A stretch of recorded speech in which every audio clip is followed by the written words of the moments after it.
Yeah, I started crying because I was like freaking out, like talking to him about how he caught his house on fire. if there wasn't any imminent danger, the whole like Looney Tunes aspect of the situation was funny. You know what I mean? And you immediately jump on top of me while I'm trying to sleep, and like you lean over. Can I have your Jaeger? I like MK more than these people, so you just kind of find like your bearings in that way, I guess. I've been to your house for a day and then I got kicked out. Okay, so envision this, if you will. It's 8th grade little Guam, like, oh shit, we're all gonna go hang out at the Taco Bell after school. Hell yeah, let me just call my mom and tell her I'm gonna be like, home like late. And I call her and she's like, no, like just come home. Like I have like, something ready for you. Like I made something, like your aunt's also here, like my aunt being there has nothing to do with like the story at all, but she just like, cause my aunt always would visit, so she's always at the house.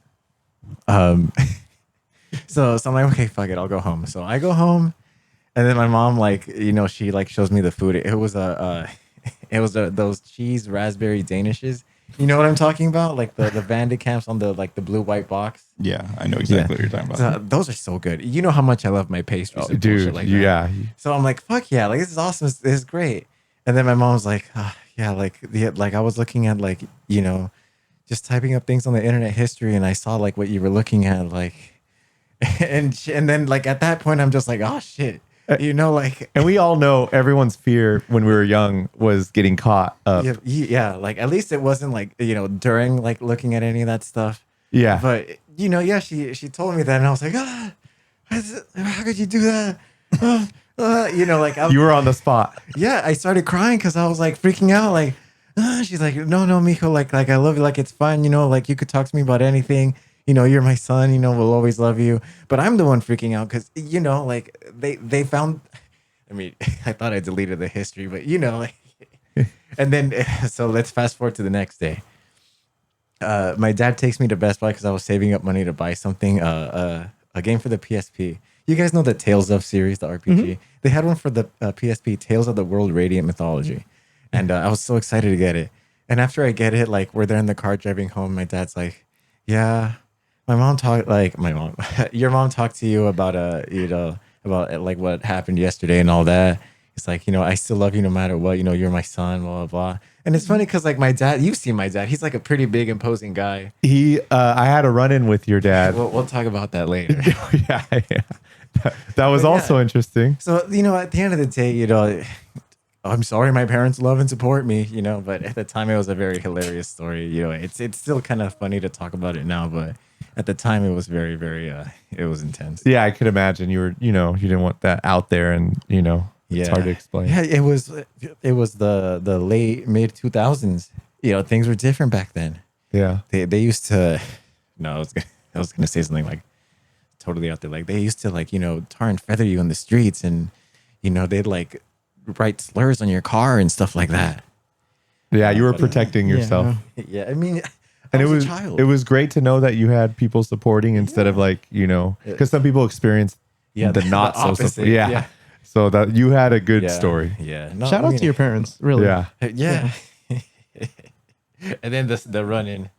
So I'll let Mike talk about it. So King and I, this is like 2000. Cherie was there too. Yeah, Cherie was there too. 2016. No, it was 2017. 2017. Injustice 2 came out that year. Okay, yeah. So Injustice 2 come out. There's a SoulCal tournament, right? There's also IPS finals and for Injustice 2. And we were like, okay, we'll go there. And Guamo was like, stay with me at my house. Like a little, like, I have a house. He has a back house. He has a back house. It's like so he's like, just stay with me. It's all good. So Cherie, King, and I go to Guamo's house. And we're just in the back. Hey, we chill. Yeah. We have a good time. We sleep over. And then the next day happens where Cherie, she had to leave. So Cherie left.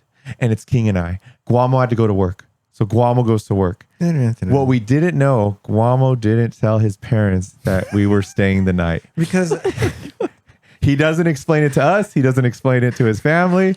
So we look like we're just straight robbing the joint during lunch. Yeah, so he comes home when I guess you didn't think your dad was going to come home at that time. He usually comes home like around like 6 p.m. And I'm already home from work at that time. So, like I'm home pretty early. So we we're just in his room chilling, and I fall asleep, and I wake up to a disturbed King, And he's like, Michael, wake up. And he won't let me sleep. I'm like, oh, what? Like, why? And he's like, no, this is an emergency. Like, Guamo's dad's outside. And I'm like, okay, like, Sure. So yeah. So I open the door and he's pretty like intense, you could say, like sporadic, like, because he doesn't know who we are.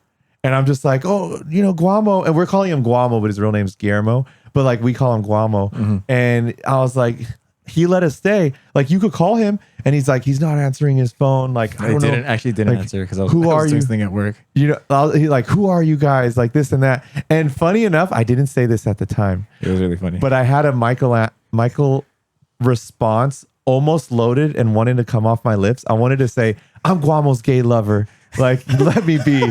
But I was about to say it, but your dad looked so pissed where I was like, maybe now's not the time to do that.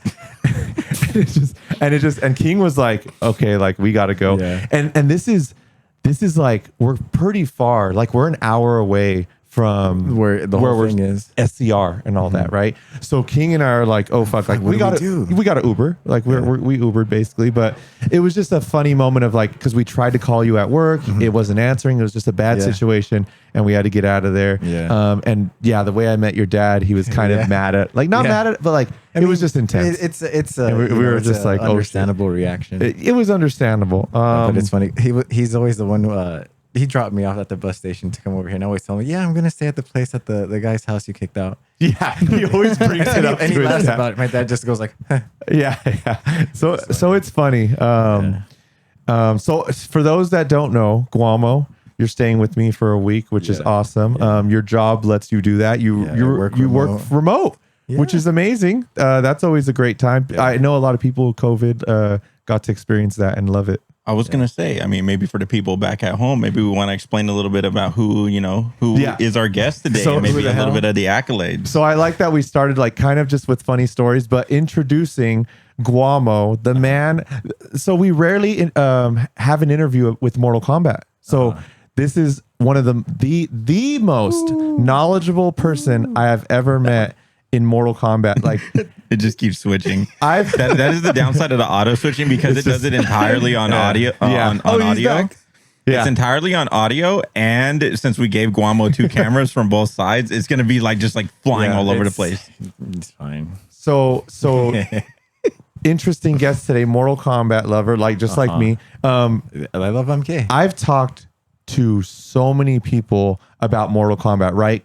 Competitors, just people interested, hearing what I do. They're like, they want to talk Mortal Kombat, but I've never met someone with the most amount of knowledge that you have in Mortal Kombat. Even myself, I consider myself pretty knowledgeable, but no, I've never seen anyone beat you just with the knowledge, trivia, just knowledge. And you also won the Mortal Kombat Jeopardy online thing that happened where I was in it. They got a bunch of great Mortal Kombat people that are knowledgeable about just Mortal Kombat, and they did Jeopardy with it.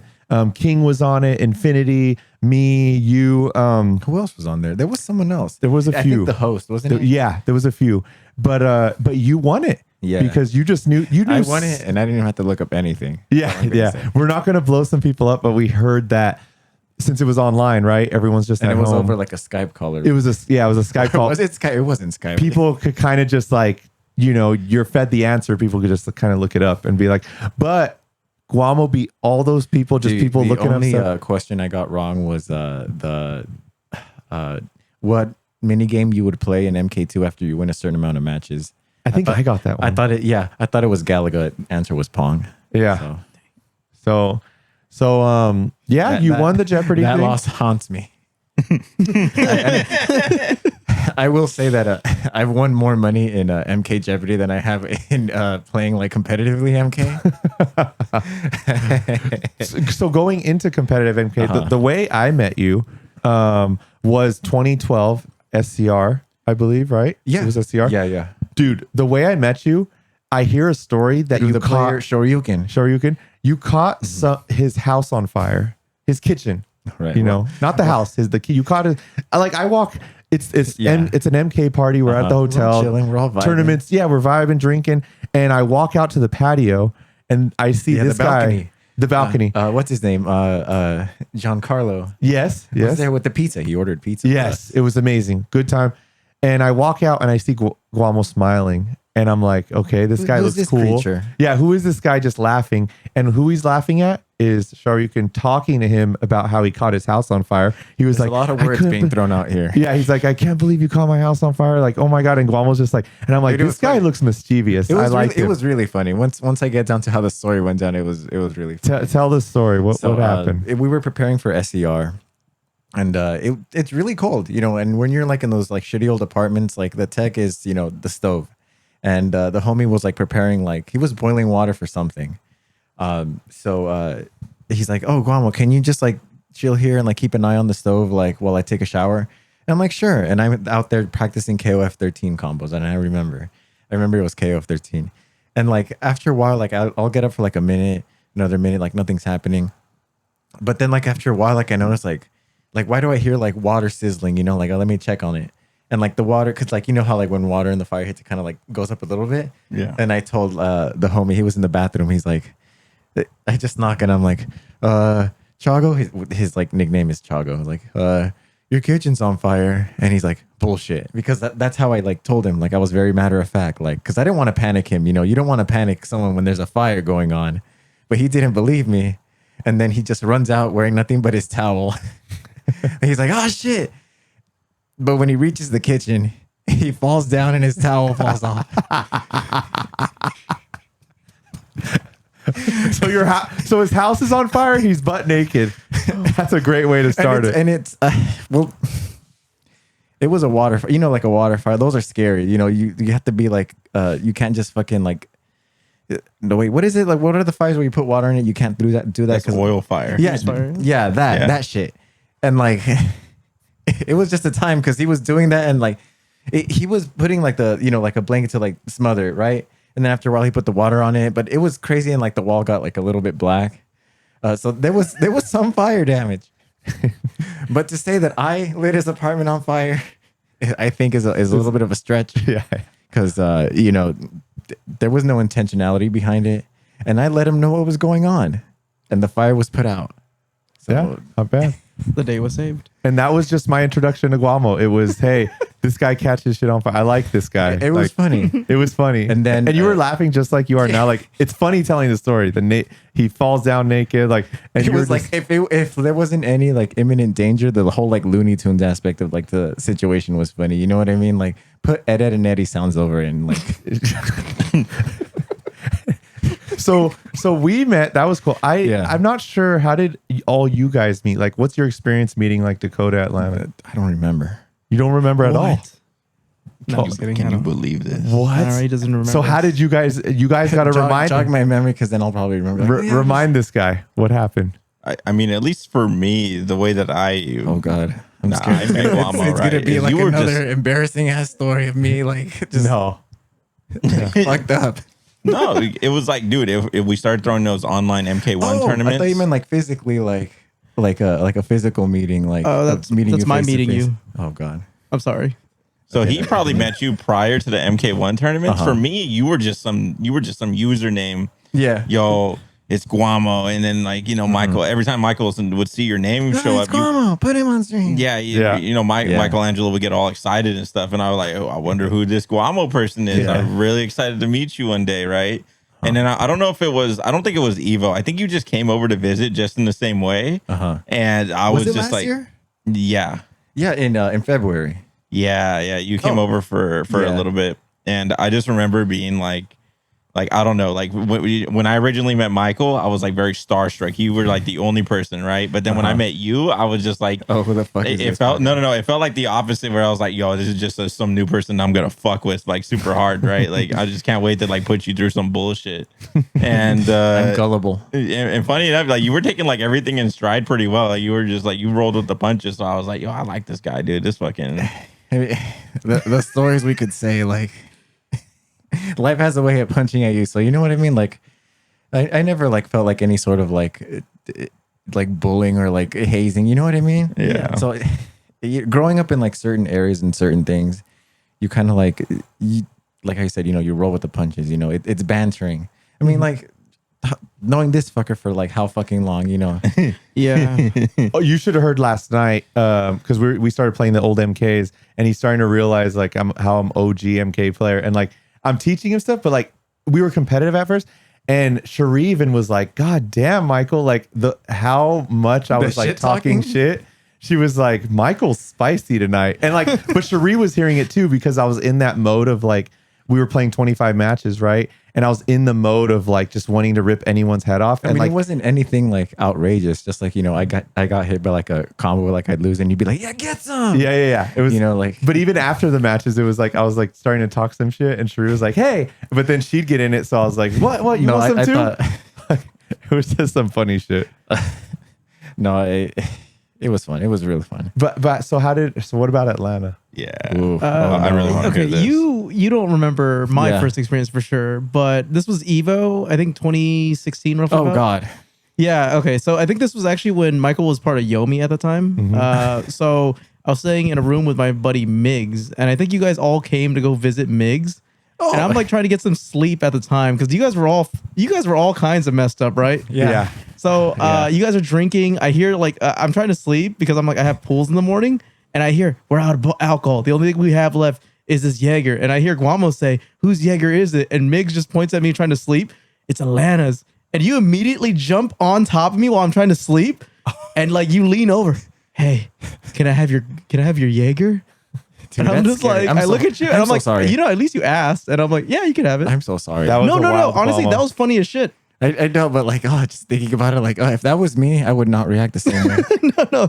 Honestly, I was like, this is Evo. This was expected. And honestly, like, that's not even where all the shenanigans ended. Because like, you guys wandered off with Miggs while he was just in like boxers and a wife beater. Like, he had no shoes on or anything.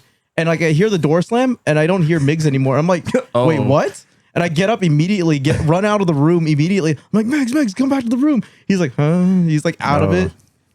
And I was like, do we just drag him back to the room? Because I'm like, no more of this. He's done. Yeah. But no, honestly, like you've been nothing but kind to me. So I'm like, and the fact that you were like kind of up there and you asked to like drink the alcohol, I'm like, you got a kind soul. That's more that's more like knowing what I wanted and like knowing, all right, what's the best like chance for success right here? Was jumping on the guy on the bed. We have a lot of funny adventure stories about you, but we'll get to those. Let's get to some MK stuff and shit. So when did you first compete?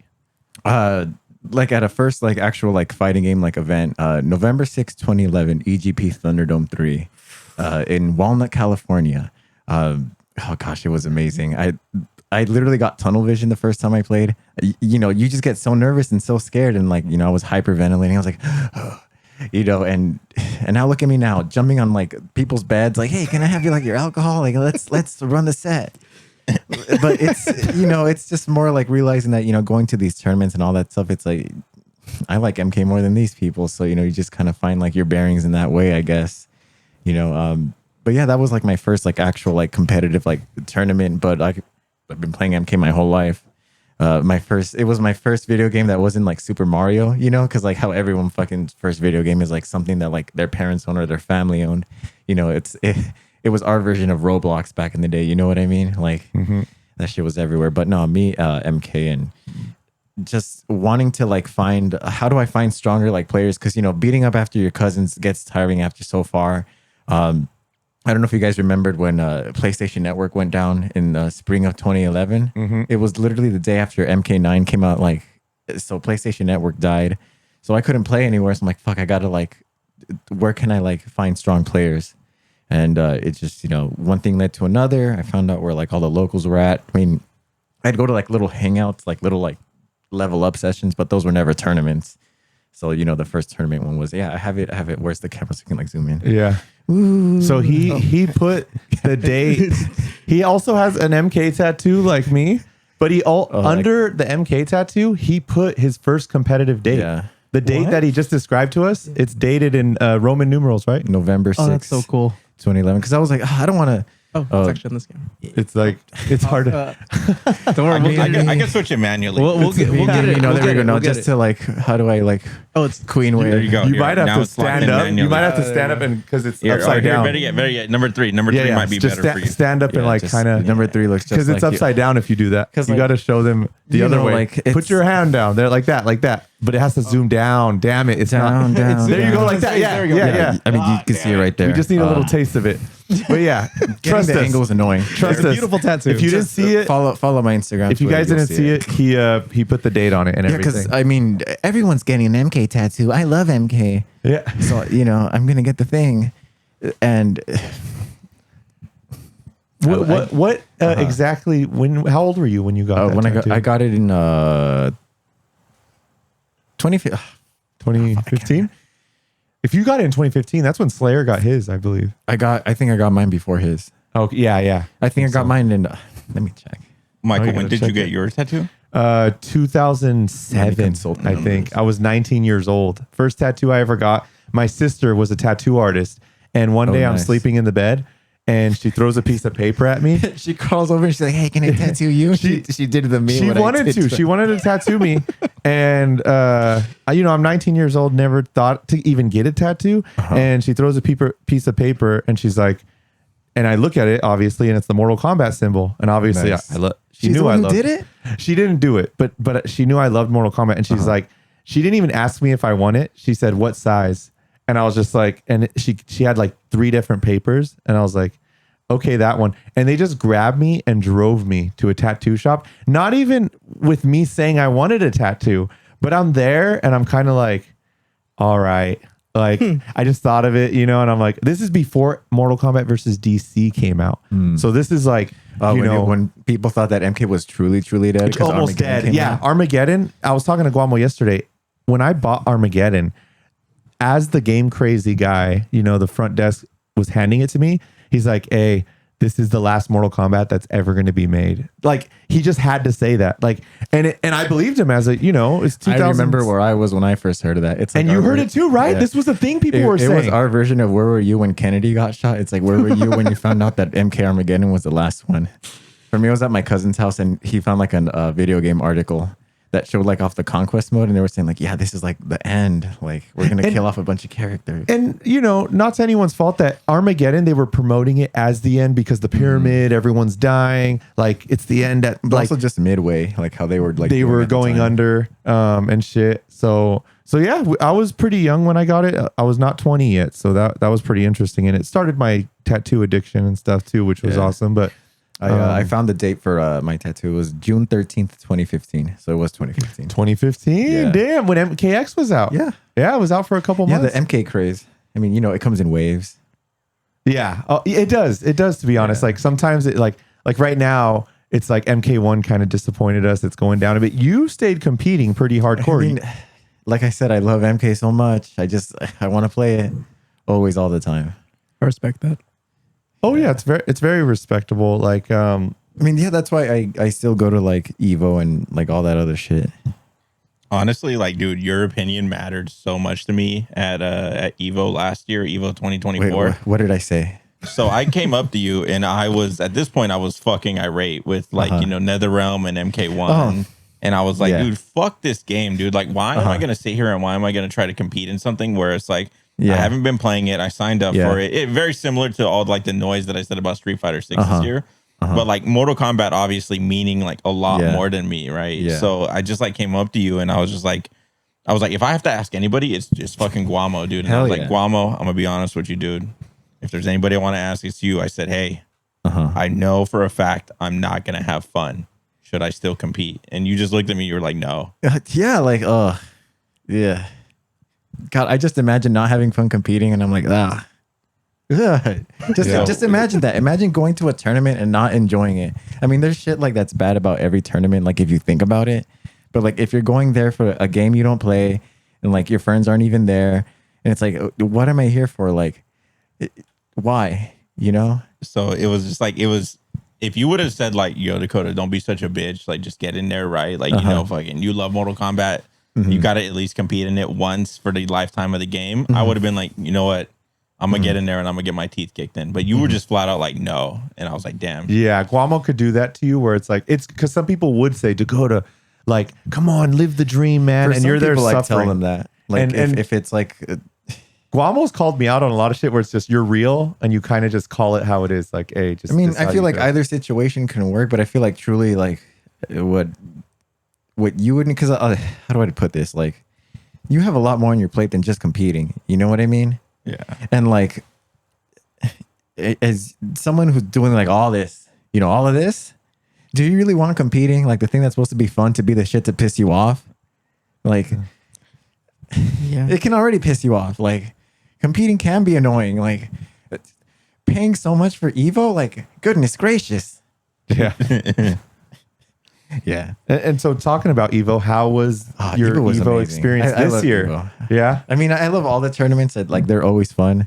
Oh my gosh, the MKX thing was really, really fun. But people got crazy. People got ham. Yeah. What'd you think about like us doing it? Like MADHouse, the stream? Like, what'd you think about all that? To get everything out of the way when like a MADHouse thing happens, like you guys have all the logistical stuff, like always like down pat. Like, that's awesome. Like, you know, like you don't have to worry about like other bullshit, because you guys know other people, they don't do like this sort of shit as well, and they fuck it up a lot, or there's a lot of like technical errors, you know what I mean? So you guys are really covered in like the actual groundwork of like hosting a tournament. So, you know, and then the talent appeared, you know, like if you build it, they will come. And come they did. It went a lot better than I thought. Yeah, no, like the matches were really crazy. Like, I felt like there was more like emotions in stake, like overall throughout the whole tournament than like MK1, like at least from what I experienced. You know what I mean? Yeah. It was really, really cool. Yeah. What else can I say about it? Like, I wish I won more. Yeah. Don't we all? Good. Yeah. Don't worry, you did good. That's how we feel. No, I didn't. This guy is always trying to be like, no, come on, man, you did great. Like, you're a great player. You'll beat me next time. Yeah, I'm sitting there like, fuck you, Atlanta. Like, I'd love it if you tell me like, yeah, I'm a great player. Like, yeah, that's true. You are correct. But I just wasn't him that week. I like to say you do Guamo things sometimes. I wasn't even doing Guamo shit. Actually, I remember that. My execution wasn't like dude, there. You've pissed me off sometimes. Oh, I did the X-ray brutal. I see you on stage. That. I remember one time I see you on stage playing Injustice 2 against SCR. Hayate. Yeah, and dude, I had the chance to beat Hayate. This is Hayate, like really big time, like top 8 player. And Guamo, I was like, dude, Guamo plays solid. Yeah, Guamo plays solid as fuck, and he likes to do Guamo things where he'll like, you know, I could go for the decision that's wise right now and win easily, but you know what? I want to have Evo moment number 37 where like I do something fucking maddening, and then guess what? You lose. It's like, God damn it, you had the match. The hubris of mankind, the wings of Icarus. I flew a little too close to the sun. Yeah, you too. And it's like you could be so much like have so many great moments, but those are kind of great. Like there's those moments in itself, I guess. Yeah. But it is. I guess it's and also it's a weird. I guess. To be all egotistical about it, I guess I have a good like humor about it. So like I'm not like, fuck, I really had it. Damn, this was my moment to get sponsored. Fuck, you know, and then like leave the tournament, like just stand outside for like 2 hours, like, you know. Yeah. Because it goes with another like larger philosophy of things. Like we live in the real world where, you know, the money's the thing, and you know, do I want to have the lifestyle of someone who's constantly working hard to get top 8 at video games? I don't know if I could do that. I like my free time. You know what I mean? And I like having a certain like distance with like a lot of things at large, like with FGC or like with my art stuff. You know, I like to engage with it on my own personal terms. And I feel like that's truly like the key to like being like competing like as long as, you know, as I have is truly like knowing like what your comfort level is like with competing. You know, like if you're not having fun, don't compete. You know, if you're not making XYZ amount of money, like why am I gonna go and like be broke? You know, like it's just, that's not fun. You know, like yeah, it's stuff that's really like, how do I say it? It's very like obvious when you think about it, but you truly have to live it, you know, to I guess like believe it. I suppose. Yeah. And so So it's talking about MADHouse, us being known as like a NorCal entity now and stuff. Like, what attracts you to NorCal and some of your experiences in NorCal? Like, you've been here a few times. You say San Jose is like one of your favorite spots to come visit. I live in the San Fernando Valley, and what? Actually, I'm not going to dox anyone, but the San Fernando, San Fernando. It's very familiar. Yeah. And it's funny because like the layout of just like the city is very like, it's very similar. It's like California. I love California. You know what I mean? Like, I've been to your house for a day and then I got kicked out. And it's basically when I went to my house after that. I don't think I ever have. But when I went there, I noticed that a lot of shit's it's similar. like, dude, the it's San Jose. down the block. Yeah, it's San Jose. The Catholic church is by the 101. It's like a different universe of San Jose. It's like it's SoCal version. Yeah. And gosh. And you said Richard Ramirez. You said he like... Oh, the Night... People say I look like him, the Night Stalker. Dude, the moment I seen the documentary, I had to hit you up. I was like, Guamo. I sent you a picture and it was like, dude, Guamo's the Night Stalker. But you said something interesting about this Night Stalker. Oh, the Night Stalker. I don't know if you guys know about the player EGP Crazy. Crazy Bone. The name. He's someone I looked up to before I was known. Like he was one he's that OG, like MK3D era, like is when he started. But he would be the player to do like a lot of like the hosting events and all that. And the street he lived on was the street where they like the infamous story of where they like caught the Night Stalker, where they like beat the shit out of him, where they like chased him out like the neighborhood. He's like, yeah, that happened on my street. And I looked it up and yeah, it's true. Yeah. Fucking crazy. So yeah, and it's just funny because people say I look like him. Yeah, dude, I had to message you. I was like, what? And you said, shut the fuck up. Like, I was like, damn. Well, he gets a lot of letters from like, obsessed people. So yeah. I just said the camera, you can send them to P.O. Box XYZ.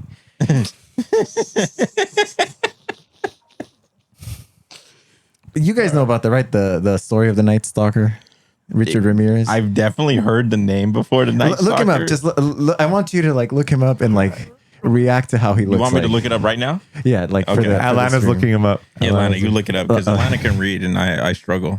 The only time I can read is in fighting games. Oh, so letters are hard. Oh shit! Read it, Atlanta. Oh, what the fuck? I'm gonna put that screenshot right here. Yeah, right above my head. Put a screenshot of it. Killers, fender, and burglar. He did terrible. He was bad. Greater Los Angeles and San Francisco Bay Area. Actual California. Like, that's an actual like Satan in human form type shit that he did. Like actual gross like evil things. He died of cancer. Not that asshole. Yeah, he was on death row for so long. Yeah. And just he died of, that's crazy. You're on death row for so long and you die of cancer. Like, all right, wow, the world's an interesting place. Yeah, shit's not always fair. All matchups aren't 5-5. Yeah, but loving NorCal and your experiences. You know what's also funny? Yeah, there's someone called the original Night Stalker. That's from NorCal. Oh, and he was another like, yeah, California has a lot of serial killers. It's kind of crazy. Yeah. But the original Night Stalker's from NorCal. They caught that fool because of a DNA evidence like many years after. Was the original Night Stalker before Richard Ramirez? Because how old is it? That was in the his crime spree was from, I don't know, I want to say like the 70s like onwards. Okay, because Richard Ramirez, he was like the late 80s. Okay. 90s, he pretty much did the same thing. He was a serial murderer, and a former police officer. Look at that. And Golden State Killer. How all these people are saying that, MK is going to corrupt the youth. Get it away from the kids. No. But yeah, I just think it's always funny how people bring up that I look like him.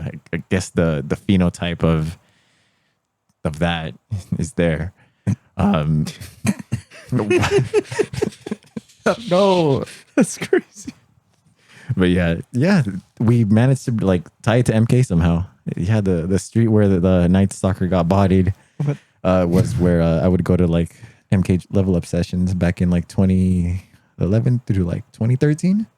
Yeah, that's fun. So some of your other NorCal experiences, which you recently we got to say a funny one with the whole Cherie getting traumatized thing. Okay.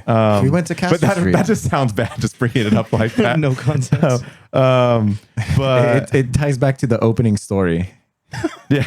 So basically, we, anytime Guamo comes by, we're like, hey, let's go to the city. Let's do hang something out. wild. So we went to San Francisco. First day, Nico was like, Let's do I want to some chill shit. with Guamo. He got to talk to MADHo, and he's like, I want to chill with him. So it was, what was the first day you came? When was it? Friday? No, it was. I arrived this Saturday. Saturday. Yeah. So Nico's like, I have a date, and I'm going to San Francisco. Do you guys want to come? So I was like, and he wants Cherie to come. He wants Cherie to come too because he doesn't want just like an all guy in the car. So we talked about this. So the ratio had to be right. Yeah. So Cherie came, and I was a good buffer, between everyone. Yeah, you were the middleman. So it was like me, Cherie, Guamo, and then Nico and his date. And we drive to freaking San Francisco. Yeah, we went to a view. And we went to a beautiful view, amazing view. And then we went to Castro Street. Before Castro Street, we went, that was right after the view? I thought we went we went to the Emporium. Yeah. Oh, yeah. So we went to Emporium. We got to play Killer Queen. Amazing game. It's only in I keep arcades. calling it Queen's Gambit. Yeah, everyone calls it something different. But Killer Queen is an amazing 5v5 It's pretty game. fun. So fun. We played so it with simple. random people. It's at Mini Boss and it's at Emporium in San Francisco. Yeah. Amazing. And you always see it at conventions and everyone's always around it. So it's a fun ass game. So we got to do that in Emporium. And then the angry homeless guy. So there was an angry homeless guy. We called an Uber to go to Castro Street. And there was the Uber came to pick us up. Uber right? XL giant ass truck. And it's one of those homeless guys that just on the street. Everything is everyone's fault. Where He's it's mad. like the Uber parks and he's like, wow, look, in everyone's way, like you guys are special, this and that. So we're trying to get in, and then I'm flipping him off. Like straight up, like for a long ass time. We're all getting in the car. The longer I'm flipping him off, the more pissed off he's getting. And Nico was right behind him, ready to deck him. He's like, I'm about to roundhouse him. And it's funny because as I'm stepping into the car, like we're all stepping in, but I'm going through like the opposite side. So I don't see like all this going on, but I just hear in the back, like, get in the fucking car. And I thought it was like Nico like being funny, like telling it to you guys to like. But it was the homeless guy. Yeah, but turns out it was the homeless guy yelling at them to get in the fucking car. And which is none of his business. We're getting in the car, and he wants to start brawling, and it's like, okay. But we end up going to Castro Street. I suggested it because I'm like, dude, I feel like it'll just be an insane night, like something different, right? So we go there right away, and it's just on the street is just leather shops, like crazy bars. You know, it's a pride street, right? So eventually we're looking at bars, right? Like which one's cool to go to? Which one's cool to go to? Which one has cool music? That was the thing. We had to find good cool ass music, fun, crazy time. And through the corner of my eye, I see a bar, and right away I knew it was trouble. All the windows blacked out. Yeah, black curtains, black curtain, and the lights were red. It looks like inside it's like a vampire thing, like you're right, like blades in there or some shit. So I'm like, hey, everyone, let's go there. Before we go there, mind you, we've seen a couple of bars that have like go-go dancers, so like they're just out there doing their thing. This bar had them too, but that's not the shocking part. But the other bars that had the go-go dancers, they didn't have blacked out windows. Like you could straight up just see them like on the street, like a bunch dancing. of dudes. So we kind of had an idea of that, like something like that was like gonna be there. But because that was blacked out, I was like, we need to go to that special place. You know what it made me feel like? When I used to go to rental stores and they had the curtains where it's the 18 and over, right? Yeah. And you go. I wonder why. And I'm like 9 years old and I just run in there like, I wonder why it reminded you of that. And you get kicked out. So I was like, we go in, and right away I peek in, and just like basically almost naked, like guys, like it's like Coyote Ugly, but dudes up there, And I'm like, I look straight at Cherie because I know Nico, even his date, which I don't know, and we're all Americanized. We're okay with kind of stuff. Cherie is still very like closure, like clothes. Not, she's conservative. Not she's done her crazy things, but I look and I'm just like, the curtain's right behind me, and I'm just looking at Cherie, and she's like what? She hasn't seen it yet. She's so oblivious, and it makes me even happier because I'm like, you didn't even tell her right away to turn around. You just kept like, Cherie. Yeah. I was like, Cherie. I was like, this is even more beautiful because everyone knew this place is blacked out. We know something like intense is going on in there. Cherie's like, okay, like, yeah. The moment we walk in, we're walking, and it's just like, little pathway. Like, the Matrix where they're having that giant, like, sweaty dancing orgy. but it's like insane because everyone's just in thongs and stuff, right?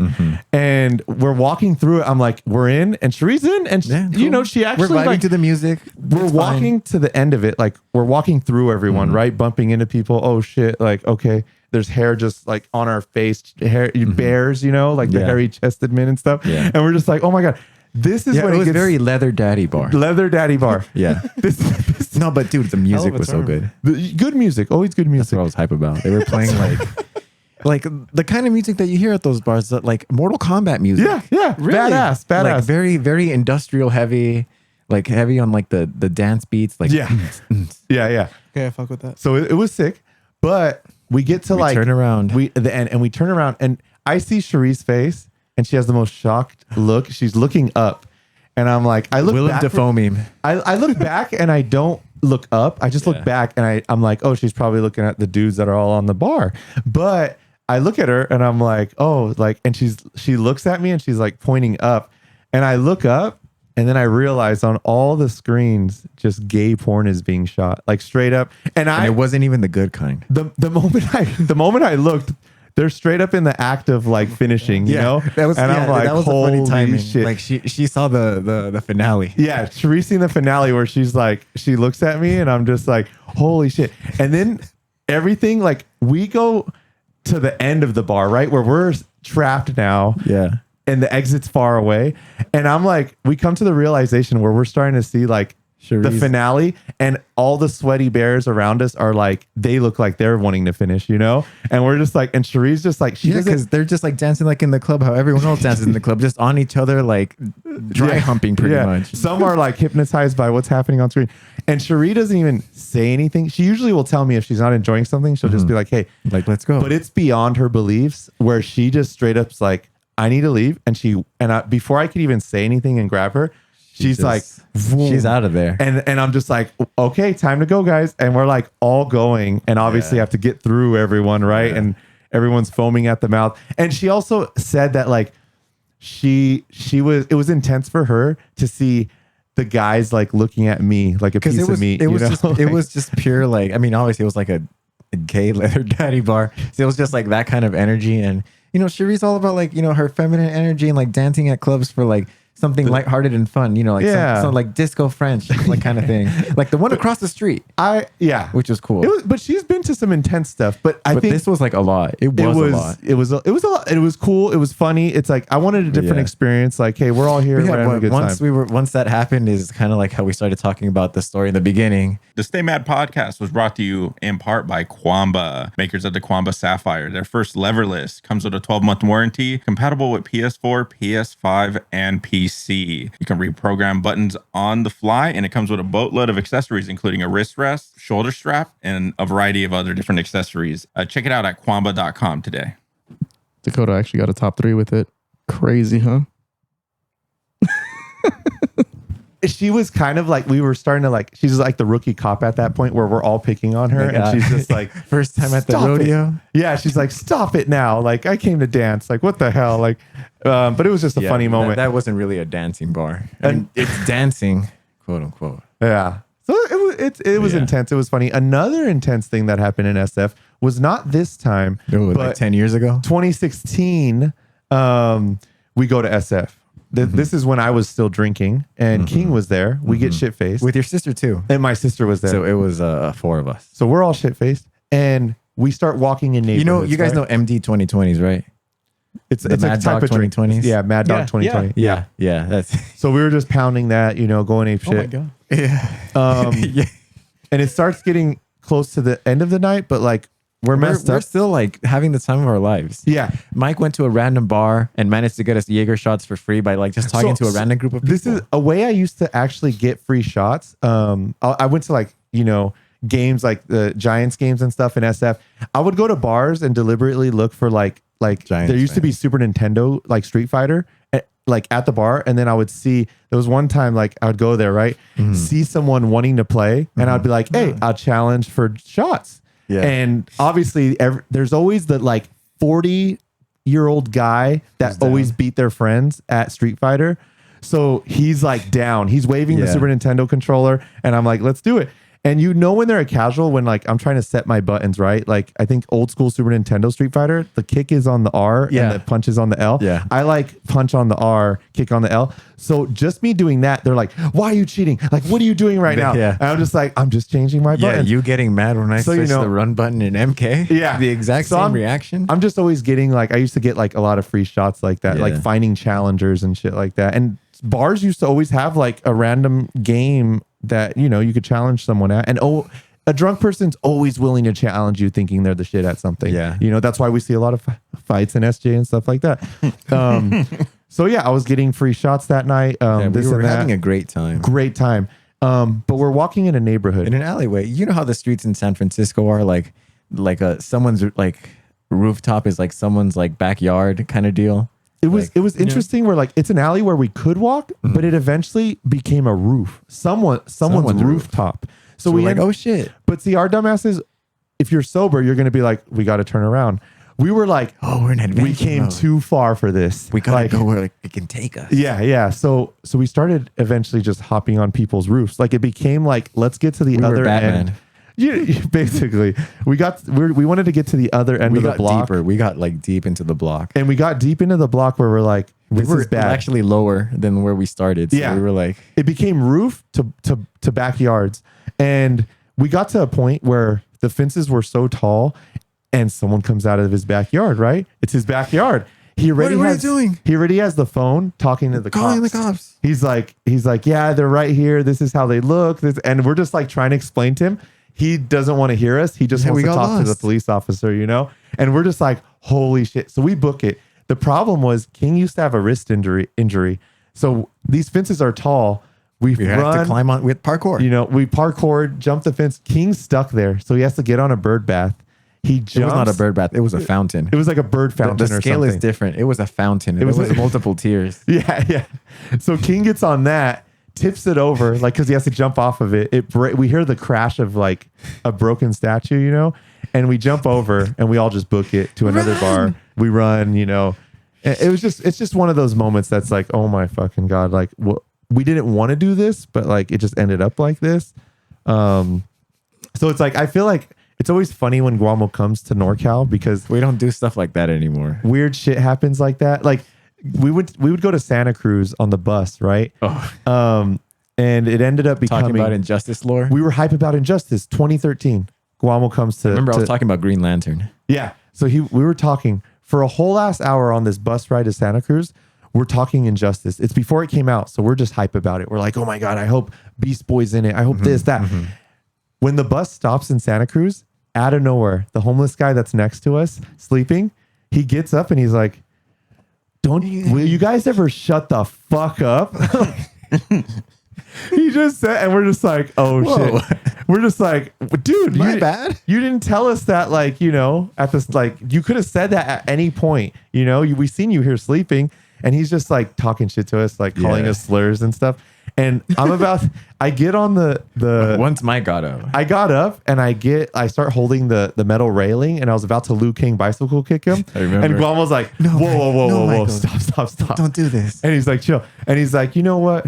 I'm going back to sleep. And he just like goes back to sleep. And it was just like, this just funny, like, you know, oh my God. And it's like, I'm trying to introduce Guamo to NorCal. That's and when he's we like, went cliff jumping. Yeah, we went cliff jumping in near Half Moon Bay. Half Moon Bay. There was like some cool Davenport. The time when I didn't die. Yeah. Wait, remember when I ate shit? Oh, so there was one time we went to Davenport and Guamo had a great time, right? Jumped off a cliff. We were in the water. The ocean was great. The second time Guamo came, we went to the same cliff, and this cliff. It was a muggy day. Imagine like London vibes, like cloudy and moist, stormy. Everywhere. The waves are hitting. I was like, I really want to go to the beach. Yeah. So I tell Guamo, there's a part of the cliff where it's like a makeshift bridge that the waves made because like it just formed Mortal Kombat 2 pit, just rocks, just a stone path. So I'm like, I just make this up. I'm like, Guamo, to be like officially a NorCal dude, like you got to cross through there. Because you could have easily took a roundabout path where you could just get to the cliff. We tried to remember because the walls kind of slippery. Wet. The walls were a little wet. It was a wet day. So I'm like, Guamo, we got to do the bridge, the little makeshift bridge that was just staring in front of it, like. If you fall on each side, like, the waves are crashing. And the rocks are sharp. Yeah, the rocks are sharp. It's pretty bad. But I'm like, we could get over it, you know. People were staring too. They saw that I was like doing it. So I go first. I'm like, I'll do it. So I go first and I go like where I'm balancing with my feet, right? And I take a few steps. It's like 4 steps and you're over it. So like, but it's pretty scary. Imagine 4 steps. Just visualize 4 steps on like a walk path that's like three shoes. Yeah. Like 1, 2, 3. Yeah. So you have to go one in front of the other. Yeah. Like it was a little small bridge of rocks. of land And suspended in the air. So I go and I'm like, Guamo, come on down. And he's there. I've never seen this face on Guamo, a terrified human being. Just like, and this is the problem. I knew he was going to do it. I knew he wanted to do it, but he was taking forever. He was there and he's just like, I was like, you know what? Just don't do it. And he's like, don't tell me that. Don't tell me that. And I'm like, because also don't like do at it. that point, like going back, you can't go back. Like, cause the terrain is just like not, to go up is like easy enough because you can like leverage it, but to go down, like you kind of like slide down, and sliding down on that shit is not like, it's not gonna help you. Guamo just had to do it, but he's like, he just had I to wanted build to up. make it like a thing to do. You know, like, yeah, challenge mode. I've done it before. Just jump and then, you know.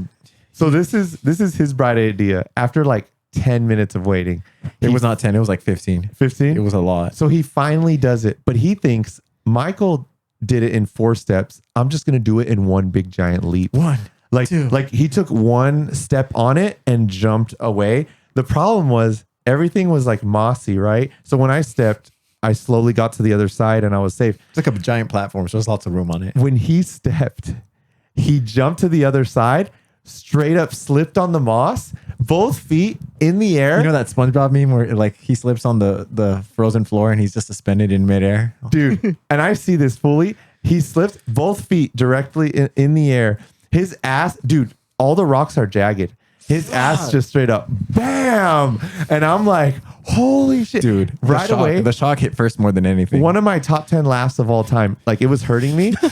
But you know when you're laughing, but you feel bad for your friend, but it's so funny. Yeah. But I went to go check if he's okay. Dude, I'm laughing though. The seaweed that was on my elbow that you Dude, this is the problem. I instantly got scared because I'm laughing and I'm walking up to Guamo and he's looking like really hurt. He starts saying Mike. Yeah, I can't say anything because I'm winded. Yeah. So he's saying Mike over and over. He's like, Mike. And then I think for a moment, I think Brain damage.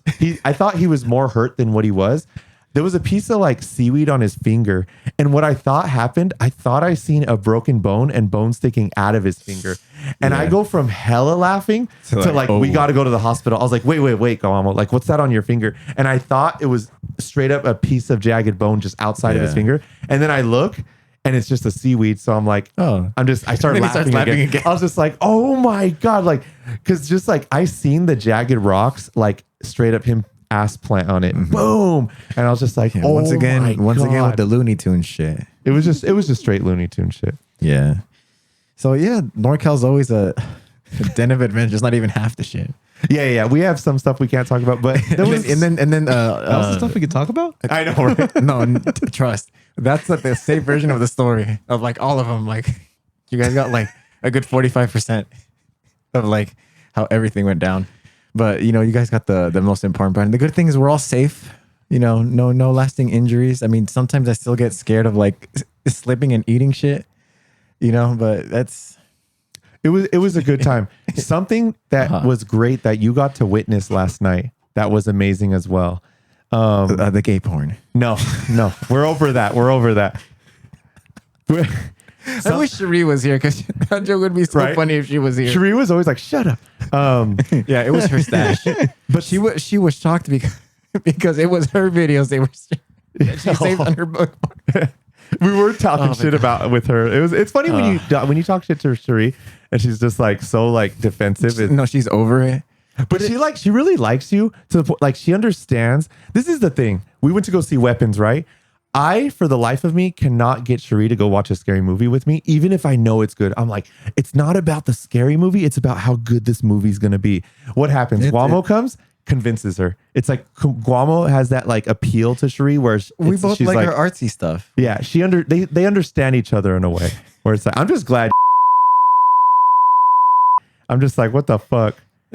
No, it's not like that. It's not like that. I'm just messing. Cherie's gonna watch this like, oh my God. It's just gonna be like this. This is gonna be her reaction.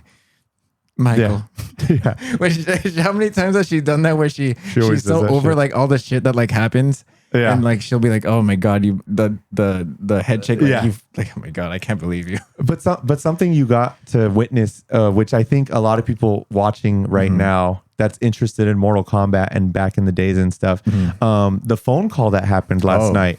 So I recently was on a podcast, right, with M2 Dave, and something I told him off the podcast was about Rio, because like he talks to Rio and stuff. This is a Yomi brother that used to be in Yomi with us in 2015. Rio, well-known MK player, and he's doing a lot of great videos right now like on YouTube. Classic MK games. Like he's gaining a lot of traction. Shout outs to Rio. But I talked to M2 Dave. Rio is notorious. You can't get a hold of him, even as close as you are. Like if you're his mom, you can't get a hold of him. He's very, very lone wolf. Not really lone wolf because he's always like having people around him, you know, like I'm sure. Yeah. But in terms of him, like, he's always doing his own thing. You can't hit him up and shoot the shit. I haven't spoke to him in years. Slayer, King. I talk to those guys almost every day, right? I keep up with the Yomi guys. They say the same thing. He has a problem. Like none of us have talked to him in like at least a year. So when I told M2 Dave about, dude, I haven't talked to Rio. He's so hard to get a hold of. Rio texts me and he's like, wow, Mike, really? Like you can't get a hold of me? It was funny. And you could see all the texts I've tried to get a hold of him, but he's acting like, wow, like we got to talk about this tomorrow. So like tomorrow happens, which was yesterday. So last night happens, right? And he's like, I need to talk to you. And who do I get a call from? Which Guamo's, we're about to play MK3, which Rio, if you guys want to get good at the Legacy Collection, you look at this guy's videos. Like he is like one of the gods of MK3. That's what he still plays. Like he still plays it. Games, everyone wants advice from him. So while we're about to put it on, call from Rio. And I haven't got a call from his ass in years. It was insane. So he calls me and I'm like, how am I about to get scolded when his ass never hits me up and shit? But because that's how he makes it sound. But I've always known Rio where like he'll be like, come into my office. Like we need to talk. He sounded like that. It's just one of those things. He's like, me and you, we're going to have a talk. He said that. So yeah. So right away I put it on speaker. Guamo's right there. And I'm just like, what's up? And he's like, not going off, but he's just like, oh, like, I can't believe you said this. Like, what do you mean you can't get a hold of me? And I'm like, this is the first time I've heard from you in like a year. What are you talking about? And he's trying to like side play it. So I'm like, you're saying that you are easy to get a hold of. Hold on. And then I merged the calls with King and Slayer. This is like this meeting between us four hasn't happened in like since 2016 or something. Like coming up on 10 years. Almost 10 years, us four have not talked to each other. I talked to them individually, but us four together talking, which it was so magical when we all used to talk because it was so much banter and stuff. But it happened. Slayer, Forever King, Rio, Michelangelo. We're all just talking. Guamo, he's just there like it's on speaker, so he's there like I know, like holy, I know like all of them, like I've met all of them individually. Yeah, so he knows the history and shit. So we all start talking, and they confirm it too. They're like, "Dude, Rio, none of us fucking hear from you. Like, you're so hard to get a hold of." And he's like, trying to defend himself, and he just stops right there, and he's like, "Every week we're gonna call each other and talk to each other. How about that?" And like start, playing each other on Fightcade or like. So it became this beautiful thing where it's like, damn. It was awesome to see us kind of come together. Reviving the magic circuit. It was reviving the magic circuit. It was like about a 30-minute call that happened. Yeah, it was just awesome. It was a beautiful thing. So shouts to Rio for actually finally fucking hitting me up. And King and Slayer, I knew I'm going to contact them. They're going to answer right away. Hey, what's up?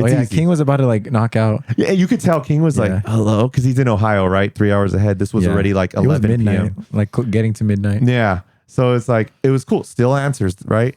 So we had a great time. It was a beautiful thing. And Guamo was there to see it.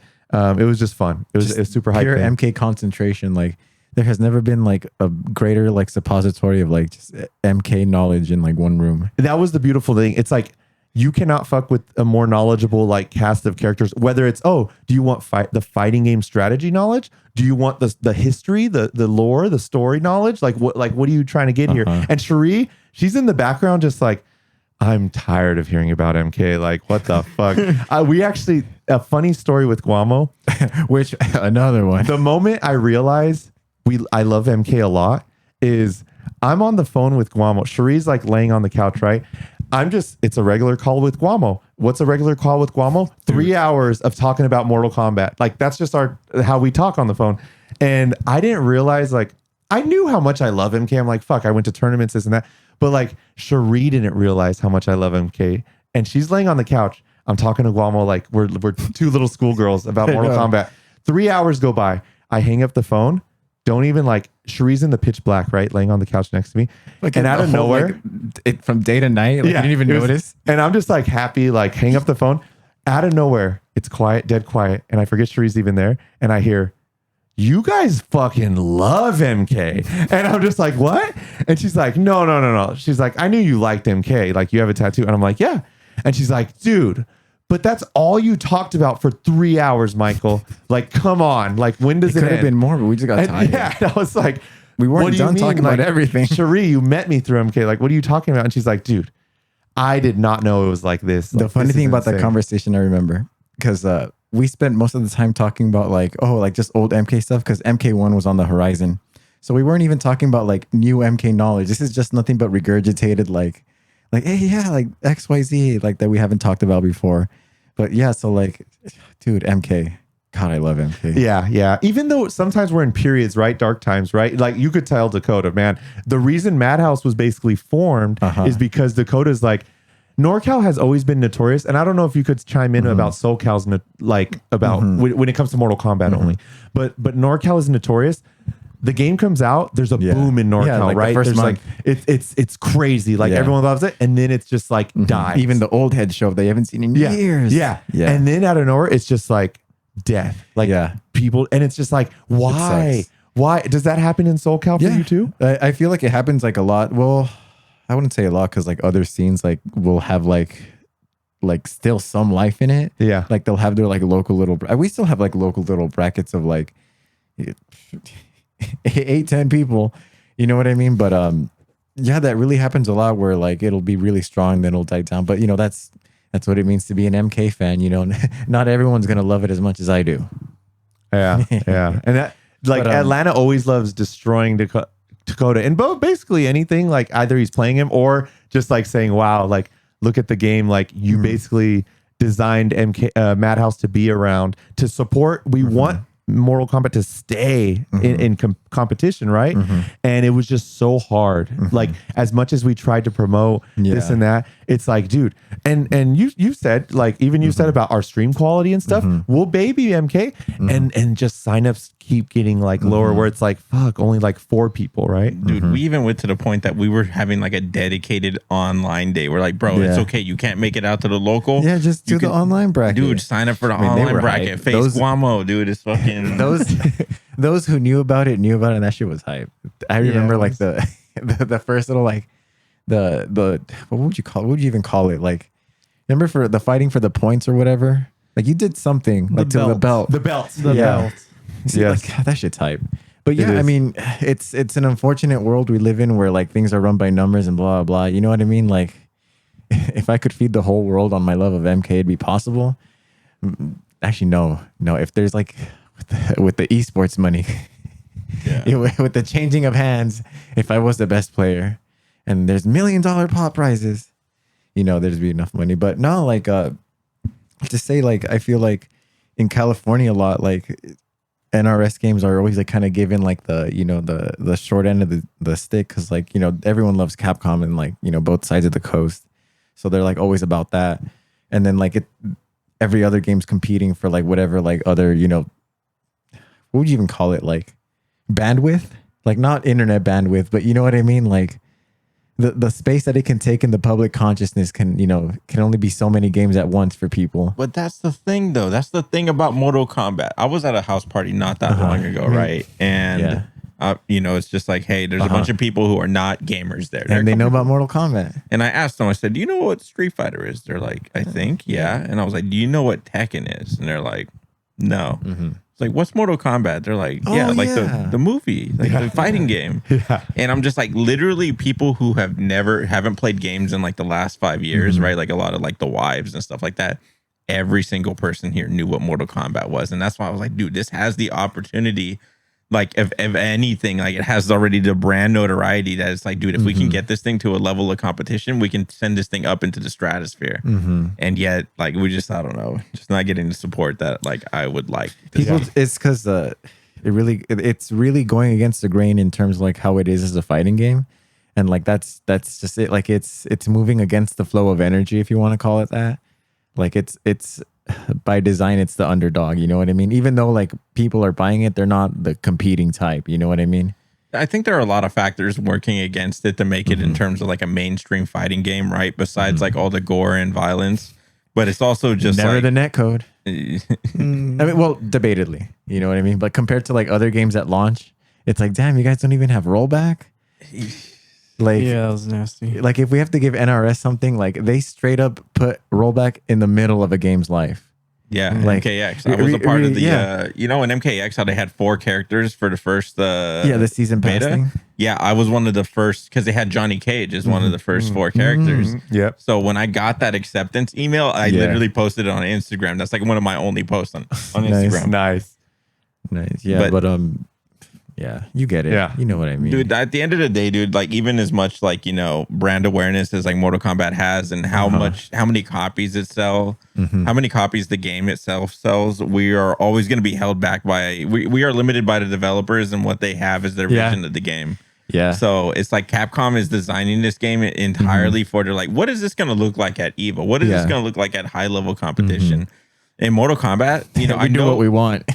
In Mortal Kombat, I know you were mentioning earlier, even prior to the filming, you said, hey, the thing that I love the most about Mortal Kombat is how cinematic it is. And I think like a lot of the lore and a lot of how cinematic it is like a really, really cool. But it's like from a competitor standpoint, they don't give a shit. When you've seen this, when you've seen this 7-second throw like 100 times in like a day, it's like even when it's your character, like, yo, this is the last fucking thing I want to see. Yeah. 100%. No, not for me. Dude, would you ever get tired of seeing Cyrax's throw? In which game? Oh, MK3? I love it. Have you guys seen it? The Cyrax throw in MK3? Like he grabs onto you and like he backflips. But the sick part is I was doing this since I was little and Guamo kind of felt the wrath yesterday. Yeah, a throw loop. So for those that don't know, you have to push back to block. Back and block to stop, to tech throws. So you could just hold back, and if you're blocking, like you won't, your opponent won't throw you. So you kind of have to do that. With Cyrax though, his grab, he launches you and backflips with you, and you can corpse on. And he has enough frames. He could like run around while you're like laying down, and he could cross you up as much as he wants while you're getting up. So like I'll like throw loop him, right? Like it throws and he bounces on the floor, and I'm doing this over his body, and he has to hold back one way or the other to like tech my throw. But I'm over here like just enough where it's like maybe my character Cyrax looks like I'm on this side, but as he's getting up, he gets up the other way, and I throw him again. Fucking pretzel. And it's just like this thing where it's like, and he's just like, fuck this grab, you know? If you see Cyrax's MK3 grab, it's funny too. It's like a weird ass grab. But will that translate to like, you know, like competitive, like, no, I think it looks cool like competitively. Even competitively, people I think would get hype about it. But I know what Dakota's saying about like when no one wants to see the fatal blows, like the 20 seconds, like fucking 20-second outros. Like, yeah, I get that. What I don't like about MK1 doing it is that they cut down the options on the win poses. In MK11 characters, you could choose up to 5 even. Yeah, that was awesome. It was. What is your, as being a knowledge about MK and everything, what is your favorite Mortal Kombat game? Mortal Kombat versus DC. No. Ultimate Mortal Kombat 3 for the Super Nintendo. So for Super Nintendo, Ultimate Mortal Kombat 3. Yeah. It had Noob Saibot in it and Rain. Yeah. It did, right? It was the only version that had that. Yeah. Which was weird. And brutalities. It's the first one that had the brutalities. Like you guys remember the old school brutalities where it was like button combinations? Yeah. Yeah. Those are awesome. That was hype. As a kid, it messed with my head where like if you see MK3 on Sega, it shows Rain in the intro. Yeah. But you cannot play him in that game.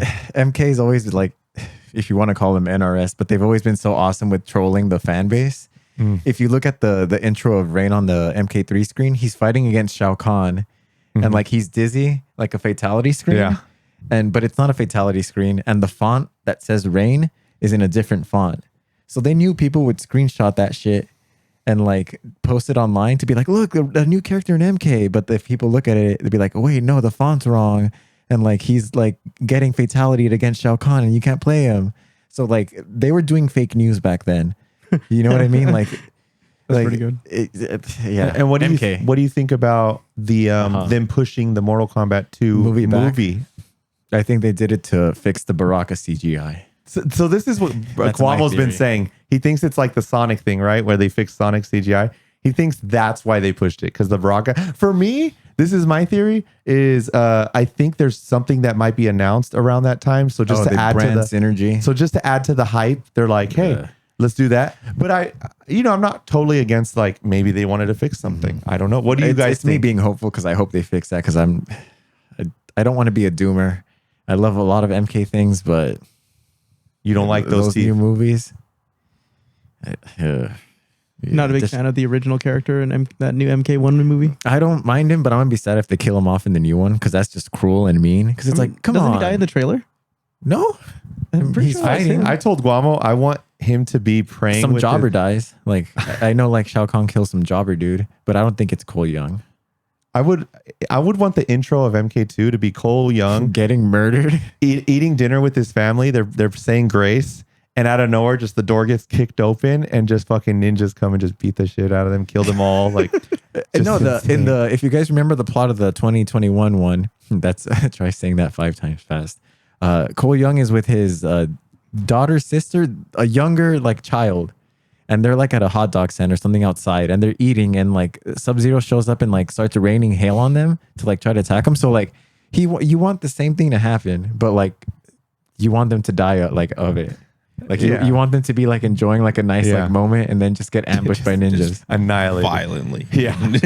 No, but yeah, I am scared that like they're gonna do a little bit too much pandering to fans who didn't like the 2021 movie. Like, because they were like, oh look at all the stuff that we're doing to make up for that movie, and it's just gonna be like, it's not a movie at that point. It's just like, like you're not letting it be like an organic project. You know what I mean? It references the movie. Yeah, it's like the esports version of the game. We're like, yeah, like, and you can be the next champion, TM. Like, oh gosh. Yeah. Is that why you guys think they pushed it forward? Like, why do you guys think they pushed it So forward? I'm literally, this is the first that I'm hearing that it was even pushed back. From October to And May. Wow. And I'm gonna be honest with you, I don't keep up with that shit as much as I love Johnny Cage, and I know this is probably gonna be Johnny Cage the movie. Yeah. Yeah, I'm not excited for that. For me, I was just like, part 1 was such a letdown that I think I'm just like I'm trying to insulate myself from just being like, yo, don't get your hopes up for this fucking movie. Like, same. I was avoiding the trailer, and I didn't see the trailer until I went to the movies last week. So like I saw a lot of there was a lot of cool shit. Like, yeah, it looked cool, the trailer. like cool moments, but also the MK1 movie had a lot of like cool fight moments, like tiny seconds that were like cool. Yeah. But it was attached to a lame movie. Like for example, the Cabal was kind of funny. Yeah. He was kind of cool, but he was only in it for like 30 seconds. Kano was the Kano best, was cool. right? Yeah. The scene where he got faked out with the sweep. You guys remember that? Yeah. I Like do. Liu Kang was sweeping him, and then he's like, "Oh, I'm gonna jump and avoid the sweep," but Liu Kang didn't sweep. Yeah. Like that was a great shout out to like fighting games in general. Yeah. Like I really love that moment. But dude, what the movie did was just like, why? There wasn't even a tournament. It felt like the last episode of like a new YouTube series they're trying to do. You know what I mean? Where they're trying to get people to like invest in it. Like that. Yeah, that's probably what it was. People to get to invest into the new MK movie. And I'm hoping that they're going to make this like new one like better. But it seems like they're doing a very like pandering like references. And yeah, we're going to get Carl Urban as Johnny Cage because he's from The Boys, right? People like The Boys and he's funny. So we're going to have him as Johnny Pedro Cage. Pascal's gonna pop up. Oh, I'd rather have Pedro Pascal as fucking Johnny Cage than Oh, God. There's so many other older actors too if they want to get old man Johnny Cage. So like I really feel like it's them being like, yeah, like, oh, you guys know who that guy is because we have someone from The Boys in MK. You guys can see how it is. They John have Malkovich would have been cool. damn. dude. What the fuck are you talking about? That's 90s. He's right just there. an amazing actor, right? Who's the guy from Firefly that they get to do like every single? They like, should have gotten Jeremy Renner. Oh, Nathan Fillion. They Yeah, should have gone dude. Hawkeye Oh, him. God. because he looks like him in MKX. He does actually. Yeah, you're right, actually. Wait, who? Hawkeye, Jeremy Renner. Jeremy Renner. Yeah. Jeremy Renner, Nathan Looks Fillion. I thought they would have been good for a younger one. The guy from he was what's his name? He was in the newest Top Gun or whatever. Oh yeah. Maverick. Oh, he was in Whiplash. No, not him. Glenn Powell, the one who has the smile, who's like, I don't know. Okay. But Yeah, he was also in like that movie, in with the Sydney tornado Sweeney movie. recently. He was in Twisters too, wasn't he? Like the new Twisters sequel. I have not seen that one yet. I But haven't seen it either, but I know he was in it, and I also know he was in that Sydney Sweeney movie. Yeah. So I thought like he would have been a He's young good. version. But when Atlanta was telling me like, no, they're going for an older Johnny Cage, I was like, yeah, I could see That could Carl be Urban, cool, but I like him an actor, but he's definitely a miscast to me. But hey, he could prove me wrong. I mean, it could be like decent, but Yeah. I'm just not I can't help my cynical like mindset and being like, I know what casting led to this. Like, I know that like probably someone like sitting on like an executive room was like, yeah, this is going to sell tickets. The algorithms kicked in. Oh my gosh. Like I'm trying This is to what like, kids like. dude, like think of the casting for like the first MK movie. Like the only like real star, I guess there was Christopher Lambert as Raiden. Yeah. And that was kind of like a weird cast because like Raiden does not look like that in the games. But no, that fool brought good like choice, a good energy to like the movie. And I don't know if Carl Urban has a range for that. I don't know about range being the issue. I just feel like No, it's range. Johnny Cage, he's not just the cocky asshole. He's the first one that passed Raiden's test for like all the Earthrealm champions. He's the first one to like be the team player. You know what I mean? But who's the director? What I don't movies have they fucking know. directed? Yeah, because usually the director could bring the best out of people or the worst out of people. Fuck, I'm trying to remember his name. I would love an MK movie Isn't where it- it's a bunch of no names. That's it. Like a new one, like almost like MK, the first one. Yeah, Like, it had actually no. If you would watch a lot of like 90s action like TV, Kerry Tagawa. yeah, he was in a shit ton of like villain roles. Like he'd be like a mafia boss. Not a mafia boss, like a Yakuza boss Yeah. and stuff like that. Walker, Texas Ranger. It's awesome like seeing him in like a lot of like shows from the 90s like Yeah. before he was in the MK movie, like showing up like playing Shang Tsung. Yeah. So like, he definitely like had time to like work on that character. But gosh, I want to see the MK. We got to watch the MK movie again. The first The one? original ones. The original. I actually like Annihilation better. The How do you sequel. feel? Really? you like Annihilation better. Yeah, it has a better soundtrack and better So for fights. me, I saw Annihilation before I saw the original MK. Uh-huh. So I always said that Annihilation was MK1, and then I Yeah. said the second one when I was like, "Oh, that's crazy! Johnny Cage is alive, right?" Yeah. How does that happen if this is the Just first like in the one? games, he died and he's back. Yeah. Resurrected. So that was like that Yeah. movie. Annihilation was like one of the biggest reasons Dude, growing up why that I movie became, did Sonya versus Melina better yeah. than the new I can movie. agree with that. The mud fight. Yeah. Dude, Jax in Annihilation was Cyrax. fucking sick. Yeah. In the new movie, Jax, he has a little tiny like new metal arms. He's like fighting the punching bag. He's like, well, hold this real quick. So you can see. He's like, Yeah, he was. and then he starts crying that he has to have his metal arms versus Jax, our real Jax, Yeah. gets his metal arms and he's like, I'm gonna fuck shit up. Yeah. It was awesome. Yeah, Jax was done so bad in the new movie. Opening scene, what happens to him? He gets murked by fucking Sub-Zero. That was kind of cool how his arms got ripped off though. Yeah, decent sort. I just think it's part of a I different don't know. timeline. I'm sad that he doesn't have just a timeline anymore where he's like, nah, I gotta fight these fucking robots and wizards and like four-armed motherfuckers with like robot arms. Because that's what happened in the original timeline. Yeah. They weren't like replacement arms. It was like new technology. Yeah. So, that Oh, is fair. true. yeah. How do you feel about the Street Fighter casting now with like 50 Cent as All right, Balrog? all right. Because that's Do funny as fuck. you guys know how the original directors were the guys who did the YouTube thing Yeah, for yeah. Street Fighter? Have you guys seen their directorial debut? The movie Talk to Me. It came out last year. It was like a ghost movie. No, I can't say that I've seen that. one. It's a really good movie. That movie was scary. So you're saying Street Fighter has a chance? No, they dropped. they dropped out of the Street Fighter movie to do another horror movie that came out this year called Bring Her Back. That movie is scary as fuck. Okay. That movie is scarier than Weapons. It's the scariest horror movie that came out this Bring Her year. Back. It's Okay. disgusting to watch. Like, how do I bring it up? Like, I don't want to watch that movie again. I might make Mike watch it I because don't that wanna movie watch is it. sad and I'm just like gonna go for a walk. it made me cry. Like that, it's the kind of horror movie that's gonna make you cry because like Really? horror movies, fucked up shit happens, right? Imagine if fucked up shit happened in real life to people you care about. Are you gonna be sad about that? Yeah. Like, dude. But yeah, they dropped out of the Street Fighter movie to do that because of creative differences. And then seeing how like the shit that's going on with the Street Fighter movie, like all this what the fuck casting, I'm like, yeah, I can see why they like, left that to like do this because these IP movies, like, you know, they want to like they have like things they want to do in mind because they want to like, you know, brand synergy, or we want to do XYZ, instead of being like, oh, let's make a movie and let it be a narrative emotion movie like experience. No, let's get celebrities, you know, and people that are going to point and be like, oh shit, let me retweet this because it's going to be viral to tweet it out, you know, like this casting news. And that's just how it's just been like my experiencing like any news for the Street Fighter movie is just like, what are you guys doing? You know what I mean? Like, I don't know. I did like a few moments of the original Street Fighter movie. You guys have seen that one, right? With Raul Julia, the best bison. Yeah, he is. Yeah. Rest in peace. Gomez Adams. I still want that painting. Guile, what's his name? Johnny Cage played Guile. Yeah. He was supposed to be Johnny Cage. Yeah. Rod Van Damme.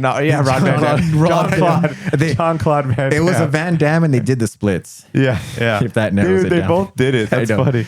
But did you also know that him and Kylie Minogue were dating? Kylie Minogue plays Cammy. You know, the la la la la la la la. She was Cammy? Yeah. I just can't get you out of my hand. What? Yeah, she was Cammy. In the original? Yeah.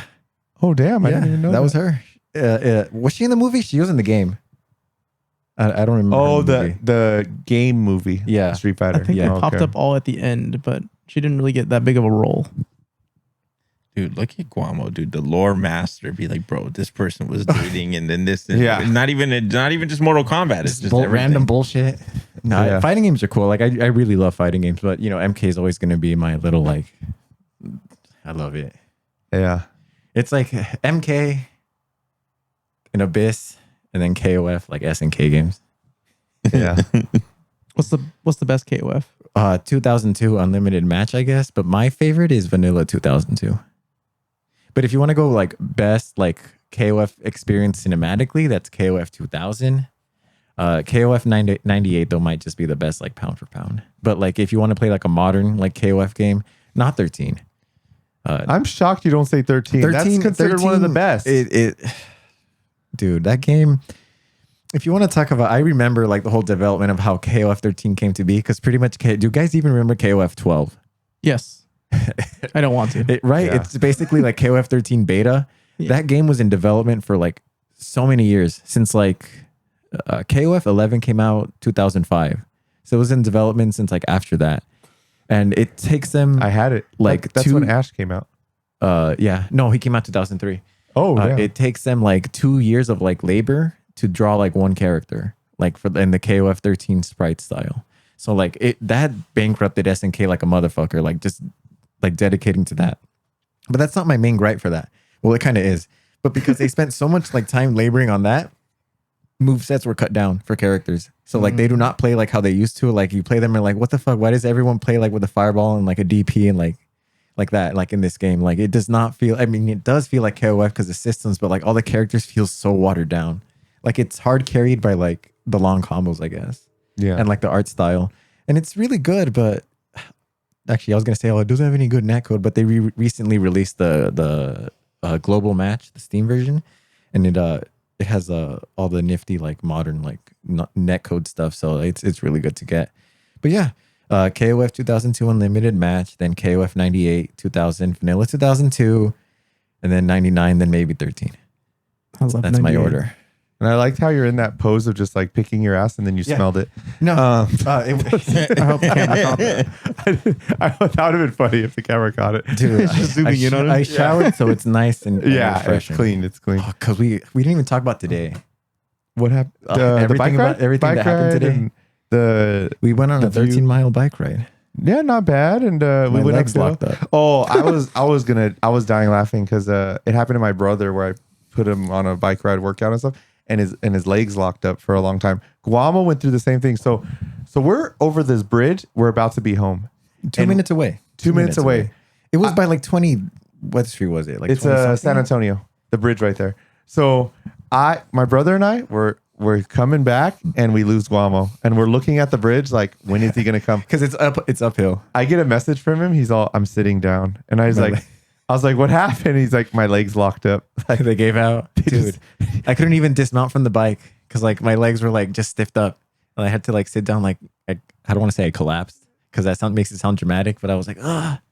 So I was just there for like 2 minutes, like by the overpass of the highway, like with my bike, just chilling. When I got the text, it was the funniest thing because I was like, oh, we got another victim here. Because the way you described it, you were like, oh, my legs are locked. Like I was like, oh, I know that. And you were just like, I'm sitting down, and I'm just like, oh shit, like okay, here I come. Like, I don't know how to describe it. Like it felt like it was replaced by lead, like just 2 lead bars, like for legs that like they only move at the hip. Like, you know, like I can go like that, but that's it. Like I can't bend or do anything or squat. But it's great. No, it's doing these kinds of things is fun. Yeah, it's a great time. Good adventures. I have you here until the 8th of September, so we'll have some more adventures. Not to plug things in, but you know, certain airlines do lots of deals for, you know, it was only $40. Well, 39 rounding up for a plane ticket. Yeah. Wow. Really nice. Do you use an app for that? Or it's just Southwest. They always do bullshit like that because it's, you know, like I think if it's like closer states, you know, they do it pretty cheap. But I was even seeing like other states, they had the same price. No, yeah, I love visiting NorCal a lot, you know, for obvious reasons. Each time I come up here, I'm allowed to be both my best and my worst. You know what I mean? It's awesome. Yeah. It's a good time. And we always appreciate seeing you, honestly. No, oh my gosh. I love seeing you guys. You guys are awesome. You guys do a lot of cool events and stuff like that. I saw that you guys are doing a fucking MK9 revival bullshit, aren't you? Yeah. Next week. The 9th. I'm so sorry. The day. No, it's funny because like I found out the day about it, like I think it was the day before I was coming up. I was like, son of a bitch. And I was actually even like thinking like, oh, what if I like get my plane ticket like back home like more later? You know what I mean? You might have to. Why not? MK9 tournament. MADHouse is doing it. What the fuck? I know. San Francisco. We'll go see a bunch of big bears after. I miss big truck drivers. Big Bears in SoCal. Have you ever been to Big Bear? Bears. You guys know what I'm talking about? Big Bear in the like mountain ski resort town. Yeah, that's where all the boxers go to train. Oh, it's awesome. It's awesome over there. Just taking some like shroom chocolate bars and watching scary movies. Oh, that shit's awesome. Yeah. I need to watch more movies with you. Yeah, I like horror movies. Me too. I like it when people get scared. I mean, I like getting scared in horror movies too. Oh, Cherie's reaction in Weapons. That was the best. She had a reaction where she sounded like an owl. Because she got scared. She went, woo. Like, it made the theater laugh. It kind of made them kind of loosen up a bit. Yeah. The theater was really crowded for an IMAX showing at 7 p.m. Like it was pretty full. Yeah. Word of this movie has been spreading, actually. I've been wanting to watch it. I haven't checked it out yet. Oh, dude. I haven't walked out of a theater in a while where when Cherie and I and Guamo walked out of the theater, we're all little kids, just like we had to keep talking about it, like theorizing, and like it was just. And now I thought about it, and I'm just like, wow, like that was great. You guys know about the show, The Whitest Kids You Know? Of course. Yeah, he was part of that shit, and he said that he wrote that movie to deal with like, because I told you about it, right? The Whitest Kids You Know. Yeah. One of the guys from it, Trevor Moore, died like a few years ago. The hot dog recently. reference, right? Yeah. Remember how there was a hot dog thing? Yeah. Yeah. They had a TV show called The Whitest Kids You Know, and it had like a scene with like hot dog, like 7 hot dogs or some shit like that. Oh, it's like a shout out to him. Yeah, and he also said like he wrote this movie to deal like with a lot of like just fucked up and grief and like terrible shit happening to him, and he didn't know how to like process it. So like he kind of like made a movie to like put his emotions on, and I don't want to spoil shit, but you can kind of see what I mean when like the world's against you and like you have no choice but to move forward. Yeah. You know what I'm talking about. This is also the same writer as Miss March, right? Just as crazy as that sounds, if you know what that movie is. I don't know what that is. Miss March was also I don't know if it was the same director and everything, but it's like Trevor Moore too. It was. Oh, like yeah, Trevor Moore is the actually same the main like character creative in that one. house. Yeah, Nice. Dude, gosh. this is like kind of funny when you think about it. Oh, like it goes back to MK being cinematic. MK1 is just nothing but movie references. Kano is a Terminator. He's Arnie with the metal face. And who's his nemesis? Sarah Connor. I mean Sonya Blade. You know what I mean? There's that. And then Big Trouble in Little China with Raiden, because you know the lightning. And Shang Tsung is the evil dude. Yeah. What else? Ninjas are ninjas. And then you have Jean-Claude Van Damme in Bloodsport and Bruce Lee. And that's your MK cast. Well, also Goro. Goro's probably the only original character that like I can think of. But I'm pretty sure there's a shit ton of like fantasy creatures from like the 80s that have like multiple arms. You know what I mean? Yeah. Probably. So like, you know, not to say like there's a difference between like just stealing shit and being like, oh, like let's, you know, we're we're doing it, but like for them, they kind of really made it their own thing. You know, they MK1 wasn't there just yet, but MK2 was truly when like, gosh, look at me, fucking it became segging into like the history of MK and like why each game is important. I could, see, this is what begins the 3-hour talk. Yeah. It was great. And I'm glad we've been playing them. Like a blast from the past. We're kind of just preparing. MK1 is really painful to play. It has aged, but I was enjoying it because it goes back to the whole thing of like, you know, fighting games are fun. Doing the shit is fun. You know, I wouldn't be doing any of this if I didn't enjoy fighting games. I mean, yeah, it'd be cool to like hang out, like have a friend like with because I have friends, you know, like like I do this sort of shit with my friends all the time, which is why like I'm always down to like adventure and whatnot. But you know, we have the added thing of like, you know, this is like this is our community and we have a shared like interest, you know, like fighting games, blah, blah, blah. And look what has been built. Look what has been made. You know, like it's you guys get it. I don't want to, I feel like we've had this conversation so many times when we all talk, we're like, yeah, like look at all the work that's been done. Cause I get hyped when people like build stuff and like do things for themselves, you know, like, cause I don't remember seeing all this shit. I'm sure you guys had it before, but you know what I mean? Like I think, I don't know if I said it during the whole podcast, but I was saying like, I remember when you guys were just doing shit from here for like the tournaments, you know? And now look at it, the Kings of Kings Cup, you know? Hey, but you build a lot of stuff yourself, dude. Tell us about your website. Check out my website, just GuamoKun.com. No, I just put a lot of my artsy fartsy bullshit there because I was scared that Twitter was going to go down.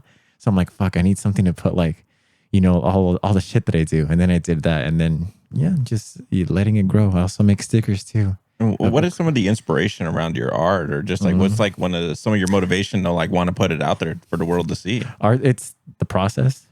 Like, same thing as fighting games. Just doing it is fun, you know. Do I want to like make it a professional thing and like seek out like a photography community? Probably not, because I've seen the amount of work that goes into that stuff, and like, you know, I like having like this sort of stuff as a hobby. I mean, this is also a hobby too, but it's like a level raised above because there's, you know, traveling involved, money involved, you know, you're spending a lot of time on equipment. But when it comes to like a lot of my art, it's just because I'm doing it because I fucking want to. You know, I'm not beholden to like anything like that. Like, yeah, I'll try to level up my skills on how I do stuff. But when it comes to inspiration, it's like, I don't know. It's doing it because I want to. I don't know how to like word it better than that. You know, like, yeah. It's fulfilling. Yeah. There's a lot of things that can fulfill you in life. Like a lot of things in life are fulfilling, you know, the people you care about, you know, the things you like doing, you know, life can be fucked up and crazy. It can be full of like lots of terrible things, but you know, but these things that we're doing, it's not, and it doesn't have to be. Like how I said, you know, why are you going to compete and make Mortal Kombat be something you hate, you know? So yeah, you get it. And it's funny to see, like, you know, having that moment where you said, hey, like, do something that you love, do something where you're going to have fun, and just how much fun we all had with MKX this year. It just oh my shows God. Me that it's dude, that shit was awesome. People liked it too, because they could also see that, like, you guys were creating, like, it wasn't just terming like, oh, who's next, blah, blah, blah. You guys really created the environment for people to allow them to express themselves in that way. I forgot what that fool's name was. It was with an egg. Eggshell? Yeah. No, yeah. He got all hyped. Yeah. Dude, the shit talking was crazy. Honestly, like, part of me wants to be like, damn, I'm kind of glad I got out early so like people wouldn't yell at me. You know? But yeah, that was gonna be my next. Like, you don't know Eggshell, so like, what if he would have yelled at you? Like, would you just pop him just dead in the mouth, like zero frame? I'd laugh. I have like that reaction a lot when like stuff's like crazy. Like, just can't help but laugh. Yeah. Because I mean,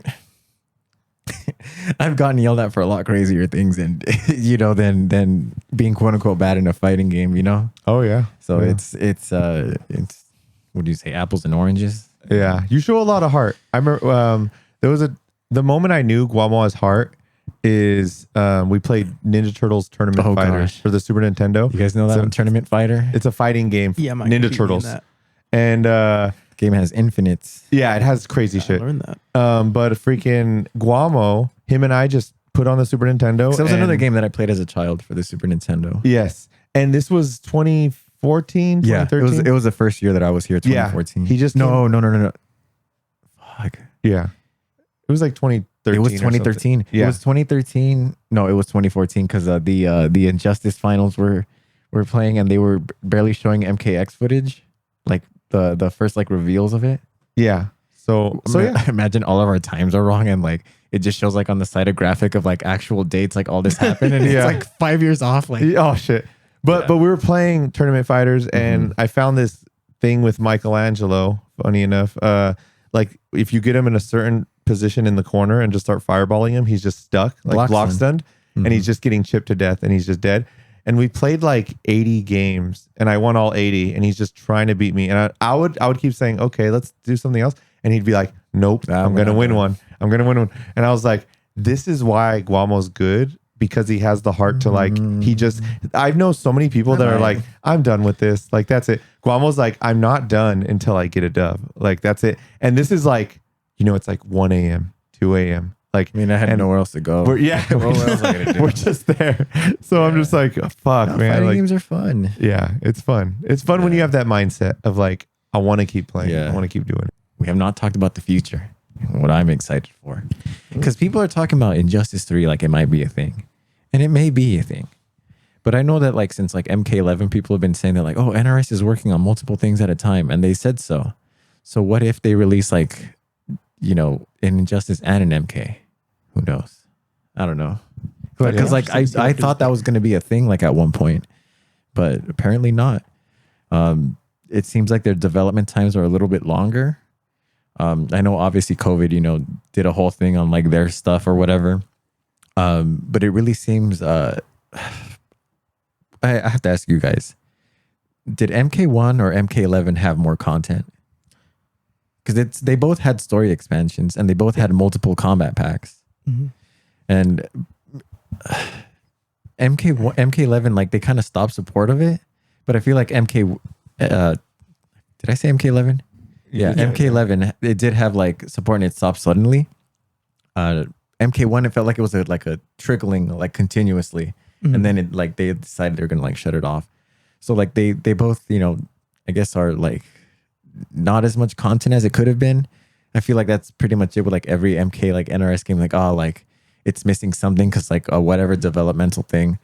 But it seems like it's getting better each time. Like I know it had a rough start, but like for certain things like the net code and crossplay, like at least that's there. You know what I mean?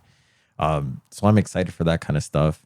But nothing's really solid. So maybe this MK movie delay will tell us something, but who knows? Until then, I have 30 years of like MK to play. So, I'm not mad about that.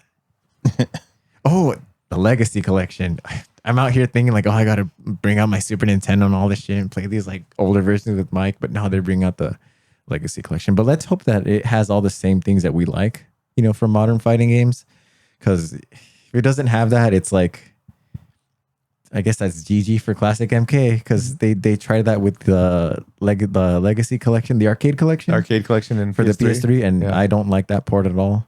Yeah. Try pausing. You can't even check your moveset unless the round is like actively happening. I heard it's pretty infamous. There's gripes that people have, but I have the patience to like not care and just play it because I'm like, this is the port I have and it's not that bad. But purist will be like, dude, it's not good. Like, because one of Guamo's gripes is like, yeah, when you press start, when say it says finish him and you're like, I want to do a fatality, but I don't know it. You press start, it has the whole move list, right? But when you press pause to unpause it, your character is frozen. Like, it's weirdly like frozen, like dead inputs for like a split second. So it's just bad. But part of me is like, hey, it's kind of like, hey, learn the fatality and memorize it, bitch. Like, it's on there. Stop pausing it. I don't have to look up for the fatality. But like that even happens in tournament where people like pause the game and then they learn the fatality real quick and do it on their opponent. That's always funny. That's funny. But imagine you unpause it and like it freezes up your controller for 5 seconds. Yeah, and then by that time they, you can't do it. Can't even go to character select right off the bat. But also the thing is also no, you can't do that in the thing. You can't restart matches in the Arcade Collection. No. It's just command list or exit game or settings. Yeah. I mean, but still, we played how long? We played like... Dude, we played. A lot. Yeah. It gave us a chance to play. We had a fun time. And this was a fun time. Thank you, Guamo, for this. Look, I was so tired when you guys came over here. I like laid down on the bed and I was fighting like consciousness, like, Oh, I seen you. I'm gonna take a nap. But not talking about all this stuff, you guys get it. I'm cutting this rambling short. Yeah. It's awesome. Yeah. I'm so happy you guys are here. I'm glad we got to do this. I appreciate you for this. Hey, this was great. I'm glad you're staying over. Dude, And least viewed, least like rated. Like it's always an epic time. No, imagine this is the thing that gets your guys' channel copyright strike somehow. Like the Yeah, shirt. Dude. No, you singing your little jingle earlier, the fucking the Cammy The Kylie copyright Minogue. fucking sued for all our assets. I know what I'm about to say is not going to be on this, and it's getting please don't. taken down. But yeah, good times. So it's Always glad. How we randomly met one of the hour lighting one. someone's on fire. You're lighting on fire. And hour one within us meeting, Guamo says, Michael, like you're from NorCal. Can you take me to the beach? Yeah, because the beach is awesome. And I say yeah. And I didn't believe him. And yeah, Guamo said, Michael, don't you're fuck just with a me. guy that says yes to shut me up, but you're not going to actually do shut it. me up. And I was like, no, I'm down. And I prove him wrong by what happened? He came over. The bus, the hobo told me to shut the fuck up. Like all this great stuff happened, and we're still friends since 2012. Awesome times, man. Yeah. Glad my house is not lit on fire. So Yeah. thank you for that. There's no Looking stove in forward here. to- It's not lit on fire, but there is a ghost. A ghost You're in the always saying ceiling. about the ghost. Yeah, there's a ghost girl. She like sticks her head out like grudge status. But I'm looking forward to our future about just us hanging out, MADHouse, and what you're gonna do with us, and just where everything's going. Dude, people saying that MK was gonna like die so many times. People are also saying it now, and what's happening? Yeah, I am so happy the Armageddon thing didn't happen, and we are, so many more games in. And it's Honestly, I think Rio coming back from the dead. I mean, not Rio coming back from the dead, but his little like we injected him with life. And, Yes. and like that's good. That's good for the great. life of MK somehow. Rio is always good for the life He's another of MK. person that has a quantum connection to Mortal Kombat. Exactly. So it's an amazing time, man. Thank you for being here. We kind of sprung this on you. If people that don't know, you didn't come to NorCal to do this, but since you were here yesterday, I think it was just like, does Guamo want to do this? And I was like, why sure. not? And I asked him, not? you were hesitant. Yeah. You said no. Because I was scared of all this kind of stuff, talking about all these stories of The quickest answer ever. I said, Guamo, you're doing a podcast tomorrow. And he said, nope. Nah. And I was just like, yes, you are. And he's like, Then I he's actually like, thought Mike, about what, it, like, what? And he, did 'Cause- Guamo where he thinks about it and then he just does it. Because also I was thinking about like there's a lot of other people you guys can interview. You know what I mean? Like I'm not saying this in a self-deprecating way, but there's a lot of like players out here, that like have done a lot of like cool and interesting things. And I know that's not like an MK focused thing. You know what I mean? So it's like, oh, like this probably isn't like, the main thing that they want to put on their channel right now to XYZ, blah, blah, blah. So, there's lots of things to, doubt yourself with. And I was just kind of like unhyping myself up, but no, it's all just part of the beast of it was the strawberry milk too, like that. Yeah. I needed that sugar. yeah. Dude, I knew that was gonna help you because as soon as you said like my legs were locking up, I obviously like I used to say just like a long time ago, like, hey dude, like chocolate milk is like one of the best post workouts you could have. Yeah, but that's like King's favorite. Like, so chocolate milk. Yeah. No, I like strawberry milk a little bit better. Like, not give me strawberry. Shout out milk. to Explains King. a lot, actually. Chocolate milk. Dude, have you guys tried the banana flavor Nesquik? Yeah. Yes. That one's good. Have you guys tried the I think it's like it's banana mixed with something else. But I can't remember. But it wasn't like chocolate. It was like some other like It's like caramel. bullshitty flavor. But no, just gosh, you guys have me talking about sweets and whatnot. That's Yeah. another thing. I'm talking Yeah, about. we're gonna have to go back to 7-Eleven right now, dude. Oh shit. Gosh.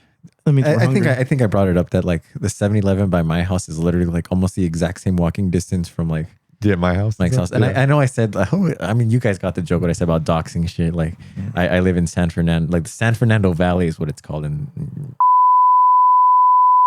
So it's the world really, see, like, I know I'm doing No, stuff. I gotta bleep that out, dude. Oh my god. Yeah. It's a good time. We're all Yeah. here. No, it's Street Fighter 5. SFV. Yeah, Street Fighter 5. Yeah. We're all there. But Yeah, I'm we're all- happy to have MK. We need more MK players on the MADHouse podcast. No, the joke you know? Street Fighter 5 SFV. Yeah, San 'cause- Fernando. yeah, I of keep course. saying it. My bad. But I'm glad, I know you said like it's not MK focused, but it really, MADHouse But birth was MK. But also, so. like I know I only play MK, but I've seen what the other like FGC stuff like throughout the years. How stuff goes on. we know. Yeah, we get yeah, it. We get yeah. it. But we didn't really talk much about that. We mostly spent talking about bunch of crazy things. It's meant to be. You know, we always just we're throwing stuff at a wall until see what sticks. Like, I was so hesitant, but all you had to do was say, "Hey, you got to talk about random bullshit for hours, how you always do." Yeah, that's all it is. I mean, yeah, dude. Don't worry, dude. You'll have another episode eventually in the future, dude. And we're gonna have a lot more crazy stories then. No. Yeah, it's gonna be a godlike. No. He says no, but he does it. No, like he has a choice and Yeah. shit, dude. Like we're not gonna put him through the gauntlet like always. You're gonna be here. You're gonna do it. It's gonna be great. I'd like to think I'm not as of a menace to society. But you are. Yeah. So it's great. But you are. No, I really feel bad about the whole Jaeger thing now. That's No, don't. embarrassing. Honestly, that's funny so as hell. funny. That is a funny Are you one. kidding me? It was like 4 a.m. Yeah. That makes it worse. Yeah. Dude, that's always my strategy. Like, hey, this is gonna make everybody in the room angry immediately, but will this be funny in a week? Will this be funny in a year? No, but Will it's this be also like funny in 5 some people years? will not think it's funny in a week, and they'll like continue to hold on to like their grudges. Like, no, I mean, fuck It's them e- then. I don't Yeah. easy The to hold on good, to. news, the good news is like I'm not that person. yeah, no, I found it very funny. Like a few hours after. yeah. All you guys are very, very what's the word? Affable. Am I using it right? Never like heard that. like I was thinking of like 6 different words where I was like, it's like easy to get along with. Yeah. Well, at least for me, you Good. know, I don't find myself was like I don't want to see these guys. I don't want to talk. It was just always me being embarrassed about talking these things. It's never about like, oh, I don't want to. It can't be as embarrassing as your parents catching you watching that porn. So it's okay. No, they didn't catch me watching it. They caught my history. They caught Search the history. history. The search Yeah, history. like- the worst. No, Private dude. browsing wasn't a thing. Imagine you're like, never mind. I'm You gonna okay? stop saying something. Imagine it's like the 2 seconds before you finish, they walk in. Oh, you're like shit. Like Grandma's Boy when he's like, fuck. Oh, that was a great movie. Yeah, it is a good Dude, movie. I know he was like a gamer in that movie, but they weren't really gaming at all. Yeah, Yeah. yeah. That's how it goes in movies. Did you guys mostly. ever see the movie Beer Fest? Yes. God, I love that movie. It's pretty That's good. my favorite like comedy movie of all time. It's crazy. You know the main actor for that movie? They kept on making him drink beer every time he met a fan, and then he was just like fucked up by like the 5th fan. Dude, I love how that movie has like a warning saying like, do not attempt any of the shit that that you're gonna see. You will die. Mortal Kombat X was actually in a Project X, the party movie, giant party movie. Like I remember Mortal Kombat X being that. Mortal 40 Kombat 1 was in Final Destination Bloodline. Oh no yeah, way! I remember that. Yeah. Oh wow! Freaking Mortal Kombat Deception was in 40-Year-Old Virgin. I don't remember The famous part. I know you're Kelly. gay. Oh, the Kelly Clarkson part. No, not That's that the part. famous- That's the they're famous playing part. games and talking shit to each Yeah, other, right? yeah. It was that- Deception. That's one of the games they were playing. Yeah, Deception. It was the that's game awesome. with Oh, with okay. random controllers that they were clicking, and they when you're playing one player and you you give the controller to the younger sibling that's Yeah. not plugged in. they you could tell, and they did a fatality. You knew they weren't playing because it's like But they were like, Yeah, look yeah. at this. yeah. But hey, thanks for being on. It is No, now thank you guys 12. for having me. Thank you everyone for tuning in and all this stuff from here at the MADHouse and the house where everyone's mad. Fuck, I fucked that up. Brought to you by SoCal. Much love. Tell all your SoCal buddies, man. Oh, look, We always love them. we got the north and south here to complete Dakota. Dang. You want to know? It took me like since the beginning of like this whole podcast to try to like work that in, like to think of how to work it in. Hey, you did it. All right, Michael, go ahead and look at your camera. And what's the phrase of the night? What's their slogan? Hey, stay mad, everyone. Stay mad. Stay, man. All right.